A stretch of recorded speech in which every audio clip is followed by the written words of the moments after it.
नमस्कार दोस्तों। आज का जो हमारा केस रहने वाला है, केस नंबर 12 है। टाइटल है उसका Tata oil mills company limited versus workman. मैं आपको इस केस के फैक्ट बता देता हूँ। ये केस भी वैसे सेक्शन 32 क्लोज 2 के ऊपर बेस्ड है, जो बात करता है ट्रिब्यूनल से परमिशन लेने की, अगर एक एम्प्लॉयर एक एम्प्लॉय को during the pendency of the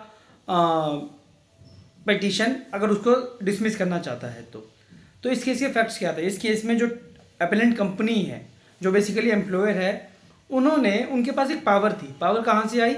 employment orders 1946 से, जो बात करता है अगर कोई भी कंपनी के एम्प्लॉइज कंपनी के प्रीमाइसिस के अंदर या बाहर झगड़ा करते हैं, शराब पीते हैं, गाली गलौज करते हैं, तो इन वाले केसेस में एम्प्लॉयर के पास पावर है उनको सस्पेंड कर देने की और डिसमिस कर देने की। ये उनके पास पावर थी। ये पावर उनके पास एम्प्लॉयमेंट ऑर्डर रूल से भी आई थी, और अगर उन्होंने जो कॉन्ट्रैक्ट बनता है ना एम्प्लॉयर और एम्प्लॉय के बीच, उससे भी ये पावर आ सकती है, गवर्न की जा सकती है।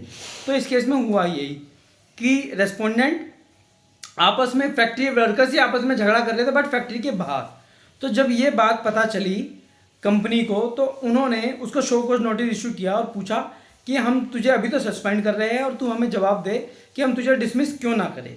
और इसके खिलाफ जो क्रिमिनल केस था वो तो चल ही रहा होगा, उसका इस केस से कोई लेना देना अभी नहीं है इस स्टेज पे। तो ठीक है। उसके बाद वो पर्सन खुद अपीयर हुआ। उसने बोला कि भाई ये तो आपकी डोमेन में नहीं आता, हम तो फैक्ट्री के बाहर झगड़ा कर रहे थे और ऐसा प्राइवेट झगड़ा था हमारा, मेरा फॉर एग्जाम्पल अगर मैं लेबर हूँ, मैं वर्कर हूँ और एक वर्कर और कोई है, कि हमारे बीच में कोई डिस्प्यूट हुआ, उसमें कंपनी का क्या लेना देना, हम तो प्राइवेट था, बाहर झगड़ा कर रहे थे। बट कंपनी ने बोला नहीं, ये गलत है। आप लोगों के बीच में जो डिस्प्यूट था वो इस चीज़ के ऊपर था, बोनस को लेके, कि कंपनी इतना बोनस दे रही है। कुछ लोगों को शर्तें मंजूर थी, कुछ लोगों को मंजूर नहीं थी। जिन्हें मंजूर नहीं थी वो उन लोगों से झगड़ा कर रहे थे जो कंपनी की इस कंडीशन को एक्सेप्ट कर रहे थे। ये चीज़ थी।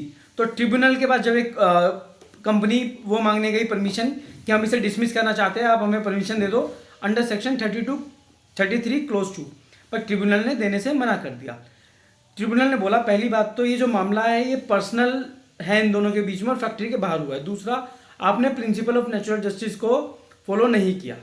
इसको लेके ये डायरेक्टली सुप्रीम कोर्ट में पहुंच गए under writ petition article 32 challenge करने के लिए ट्रिब्यूनल के ऑर्डर को कंपनी।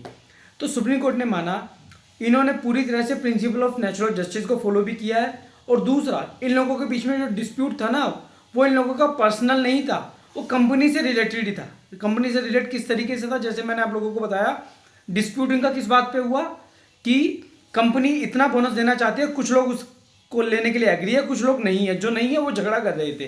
पहली चीज़ तो ये।